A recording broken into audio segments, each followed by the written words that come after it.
এইখিনি দেখাৰ পাছত যে মুখত পানী নাহিব সেইটো হ'বই নোৱাৰে। নমস্কাৰ, মোৰ নাম অয়ন আৰু মোৰ ঘৰ শিৱসাগৰত। মই গুৱাহাটীত আছোহি যিহেতু আজি এটা বিশেষ কামত পল্টন বজাৰ আহিছিলোঁ। আৰু মই ফুৰিবলৈ ওলাই আহিলে নতুন কিবা এটা খোৱা বস্তু ট্ৰাই কৰি নাচাম সেইটো হ'বই নোৱাৰে। কালিৰ পৰাই গুগল মেপটো খুচৰি গুৱাহাটীৰ ফেমাছ পাও ভাজি পোৱা ফাষ্ট ফুড এখন বিচাৰি থৈছিলোঁ। ব'লক আজি প্ৰথমবাৰৰ বাবে পাও ভাজি খাই চাওঁগৈ। পিছে দোকানখনৰ নাম আছিলে ৰাজস্থান ফাষ্টফুড। পাও ভাজি বনোৱাৰ প্ৰচেছটো দেখি বেলেগ একো মনলৈ নাহিলেও এটা কথা কিন্তু ভালদৰে গম পালোঁ। ইমানখিনি বাটাৰ আৰু চীজ খোৱাৰ পাছত মোৰ পেটৰ অৱস্থা যে কি হ'ব সেইটো কেৱল ভগৱানেহে জানে আৰু।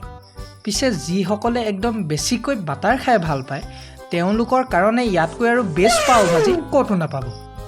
পিছে সঁচা কথা এটা ক'বচোন, এই ভাজিখিনিৰ কালাৰটো দেখি আপোনালোকৰ মনলৈ বাৰু কি আহিছে? सर ये तो टट्टी है। বাৰু 20 মিনিটমান ৰোৱাৰ পাছতে আমাৰ পাও ভাজি ৰেডি হৈ গ'ল। ৱাহ, পিছে খাওঁ লাগিছেনে নাই আপোনালোকৰ? দামটো আছিলে 150 টকা। বাৰু মই তেনেহ'লে এতিয়া খোৱাত লাগোঁ আৰু আপোনালোকৰ